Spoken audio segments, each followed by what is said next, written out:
Olá pessoal, tudo bem com vocês? Hoje estou fazendo um vídeo aqui no canal mais de caráter opinativo, né? De vez em quando eu costumo fazer vídeos aqui no canal apresentando minhas posições sobre questões contemporâneas aí que estão em evidência.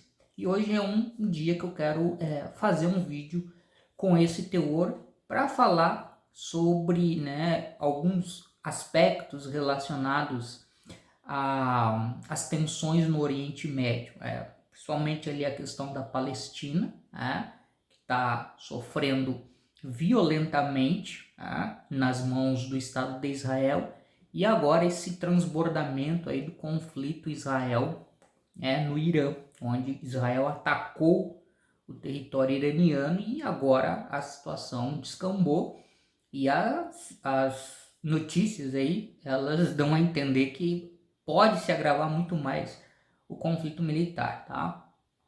Mas é isso. Então era sobre isso que eu queria falar, né?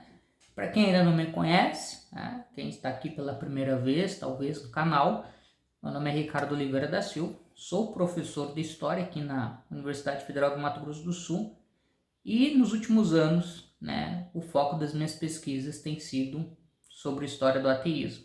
Tá? Então, quem não é inscrito no canal, né, eu já deixo o convite aqui para se inscrever, é gratuito, entendeu? Se inscrever, acompanhar os vídeos, marcar ali o sininho das notificações sempre que tiver um novo vídeo, acompanhar aqui, tá? Então era isso. Bom, o que eu queria falar? Tá?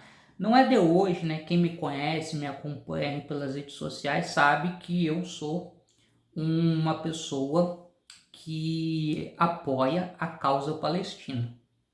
Tá? A ideia da criação do Estado palestino. Tá? Que é algo que até hoje não foi equacionado desde a criação do Estado de Israel no final da década de 1940. Tá? E aí entra muito, eu já recebi algumas críticas, e eu acho que isso foi uma coisa que me motivou a fazer o vídeo. Eu já recebi algumas críticas, né, no sentido, mas como é que uma pessoa ateia, né, vai tomar partido ali de um lado que é um conflito onde tem uma dimensão religiosa muito forte, né? E aí como é que fica isso, né? Não é uma espécie, algo contraditório? Então, é nesse sentido que eu quero esclarecer um pouco aqui o meu posicionamento, tá? Acho que o pessoal que conhece a história do conflito ali, tá? Entende muito bem a situação vivenciada pelos palestinos, né? Que foram gradativamente sendo expulsos das suas terras, onde viviam há muito tempo, tá?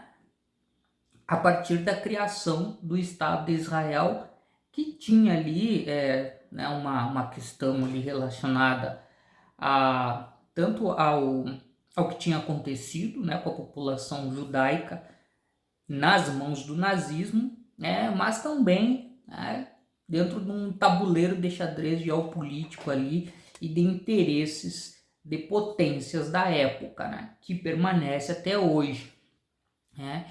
E agora nós tivemos essa situação acontecendo, né, que foram os ataques do Hamas em outubro de 2023, e aí vem uma reação violentíssima por parte do Estado de Israel, que se justificava no sentido de vamos punir aqueles que atacaram pessoas judias, só que a coisa descambou, né, e o que nós estamos vendo é um massacre cotidiano, um verdadeiro genocídio, né? Só que o Hamas ele é um grupo que se apresenta com uma dimensão religiosa muito forte, né?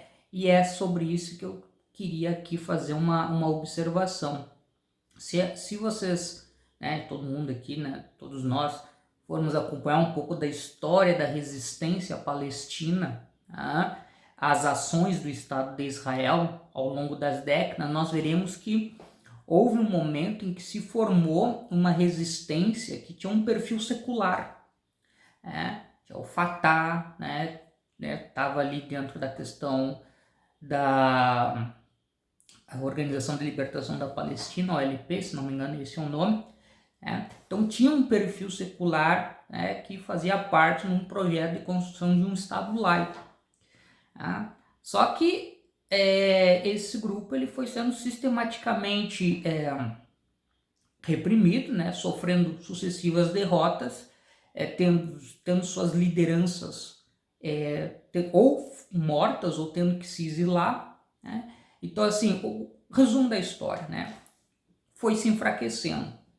E a população, a partir do momento em que olha para esses grupos e não vê neles uma possibilidade de esperança, vão procurar outros grupos, outros caminhos para tentar conseguir isso.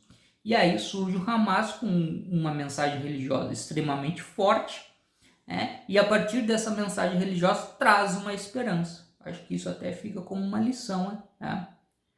Para a gente pensar outras situações, né? Então traz uma mensagem religiosa muito forte. E esta mensagem, esta religiosidade, ela está umbilicalmente entranhada com a ideia de resistência à presença e às ações do Estado de Israel, ali no território do Oriente Médio ali e tal. Tá? Então fica um pouco isso. Tá? Então, ou seja, o fato de eu me colocar como um defensor da causa palestina não significa que eu estou advogando a construção de um Estado Islâmico da Palestina. Assim como nós temos aqui no Brasil a FEPAL, Federação Árabe Palestina do Brasil, que diz no seu estatuto, e o seu presidente, o Ali Rabah, já em várias ocasiões já manifestou isso em entrevistas, que é uma organização laica, de perfil secular, que luta pela causa palestina. E eu me coloco ao lado da FEPAL nesse sentido, né? A perspectiva de uma luta laica e secular pela causa palestina. Tá?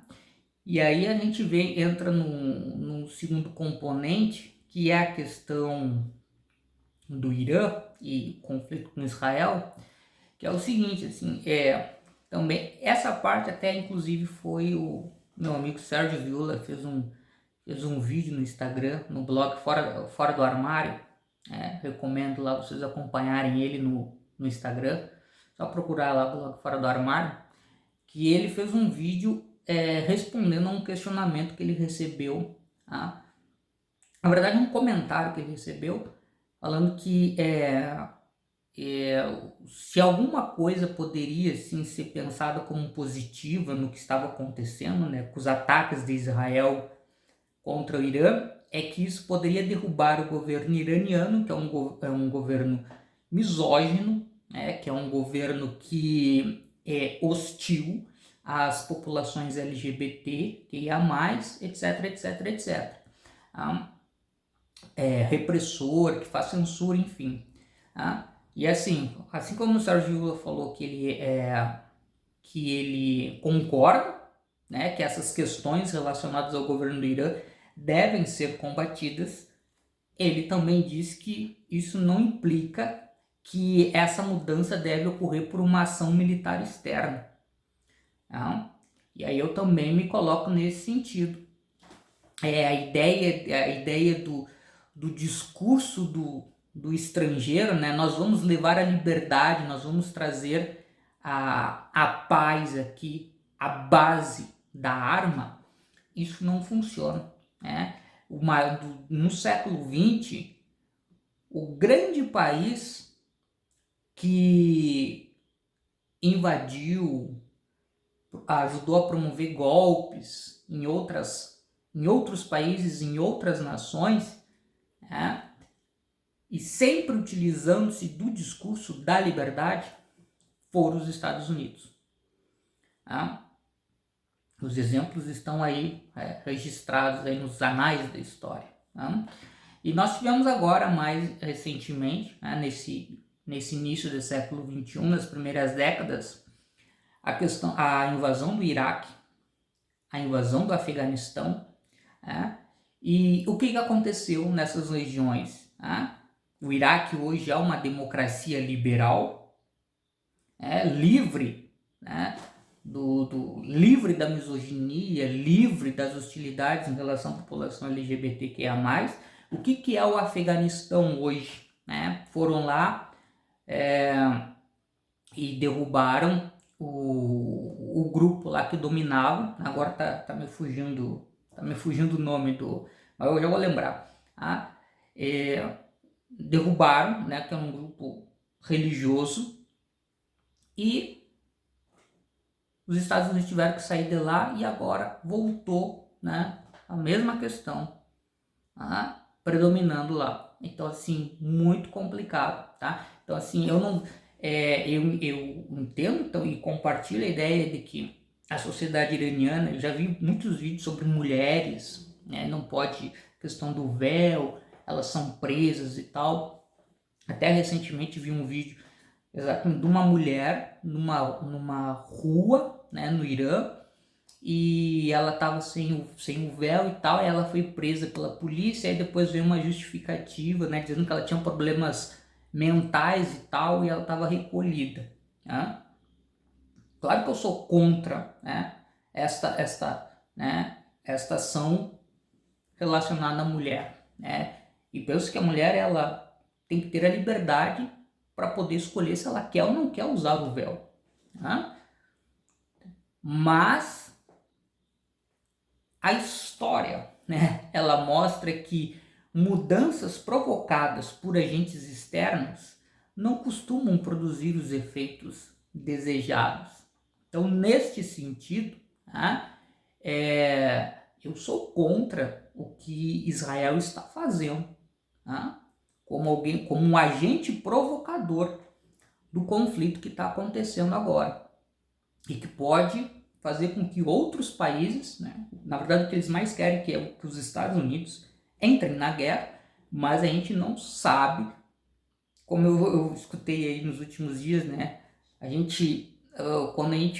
quando começa uma guerra, a gente nunca sabe como é que ela vai terminar, quais serão os desdobramentos. Então, a gente pode até fazer um planejamento para iniciar uma guerra, mas as consequências a gente nunca sabe o que pode acontecer. Né? Então é isso. E sem falar também, né, é uma coisa que eu tô para fazer, espero conseguir fazer uma hora. Eu tenho um material aí falando sobre a questão do ateísmo em países islâmicos, né? Que são países que têm sérios problemas com a questão do ateísmo, né? Muitos países com leis contra a apostasia e tal, né? O negócio é bem complicado, né? Mas ainda assim, nessas sociedades islâmicas, nós temos indivíduos e grupos ateístas, né? E é uma história aí que a gente precisa conhecer melhor. Se possível, vou fazer um vídeo falando um pouco sobre alguns casos assim que eu li e tal. Então, pessoal, este é o vídeo que eu queria fazer. E, enfim, né? Deixe aí seus comentários, se concordam ou não concordam, entendeu? Também não precisa concordar comigo. E vamos dialogando, tá? E assim que possível eu volto aqui no canal, trazendo mais vídeos aí com mais conteúdo sobre história do ateísmo. Falou, um abraço.